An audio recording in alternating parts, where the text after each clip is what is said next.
hasil peradilan adalah NO, saya melaporkan kepada Ibu Megawati Soekarno Putri. Rekan-rekan pers, Assalamualaikum warahmatullahi wabarakatuh. Salam damai sejahtera untuk kita semuanya. Om Swastiastu, Namo Buddhaya, salam kebajikan, rahayu. Marilah kita bersama-sama buktikan salam nasional kita, salam perjuangan kita. Merdeka! Merdeka! Merdeka! Terima kasih. Seluruh masyarakat Indonesia, rekan-rekan DPP, para penasihat hukum, rekan-rekan pers, dan saudara-saudara sekalian. Pada hari ini, setelah cukup lama berdiam diri, melakukan perenungan terhadap berbagai bentuk kriminalisasi hukum yang ditujukan kepada saya, maka tibalah saatnya untuk memberikan penjelasan kepada seluruh masyarakat Indonesia dengan sebenar-benarnya. Apa yang menimpa saya tidak terlepas dari kepentingan politik kekuasaan. Mengapa?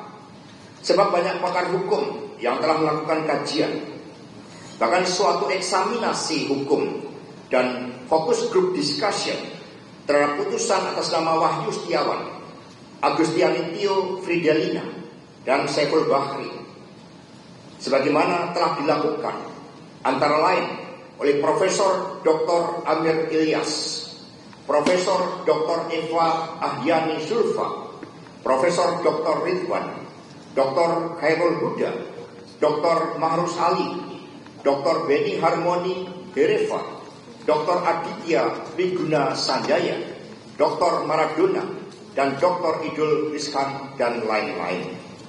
Dalam eksaminasi tersebut, nyata-nyata tidak ditemukan suatu fakta-fakta hukum atas penetapan saya sebagai tersangka, baik kasus suap maupun suatu tindakan melakukan obstruction of justice. Dalam Undang-Undang KPK pasal 21 misalnya, tindakan obstruction of justice terjadi pada saat penyidikan. Dari hasil eksaminasi juga tidak ada bukti permulaan yang sah menurut hukum untuk menetapkan saya sebagai tersangka. Pada tahapan proses ini, sikap saya sangatlah kooperatif dan mentaati seluruh proses hukum di KPK. Tiadanya fakta-fakta hukum tersebut juga diperkuat melalui keterangan ahli dalam proses pra-peradilan. Melalui sidang yang syarat dengan falsafah, prinsip, dan dalil-dalil hukum, baik berdasarkan keterangan ahli dari KPK selaku termohon dan ahli dari pemohon, juga tidak ditemukan suatu fakta-fakta persidangan yang mengarah adanya bukti formal dan material yang bisa menjadi landasan bagi penetapan saya sebagai tersangka.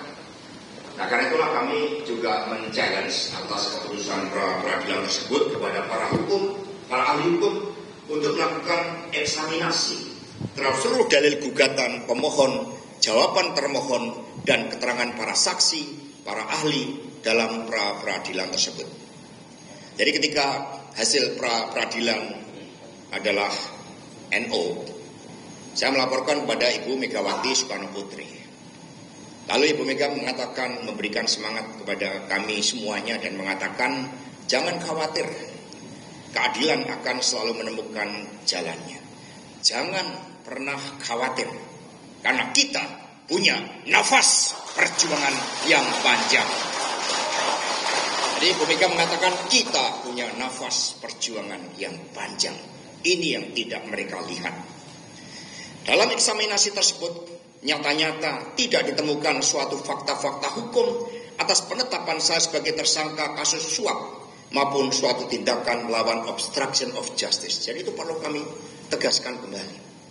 Karena itulah seluruh masyarakat Indonesia, rekan-rekan pers yang saya hormati, selain hal tersebut, ada fakta persidangan yang sangat menarik yang menyentuh aspek kemanusiaan dan nurani kita, yakni adanya intimidasi yang dilakukan oleh saudara Rosa Purbabekti terhadap saudari Tio. Demi ambisi menangkap saya, saudari Tio diintimidasi dan dibujuk dengan gratifikasi hukum sebesar 2 miliar rupiah. Syaratnya, saudari Tio harus menyebutkan keterlibatan saya Apa yang disampaikan oleh saudari Tio tersebut dilakukan di bawah sumpah. Sumpah di hadapan Tuhan yang Maha Kuasa, di hadapan Allah Subhanahu wa Ta'ala. Dan tangannya itu berada di atas, di bawahnya Al-Quran, kitab suci.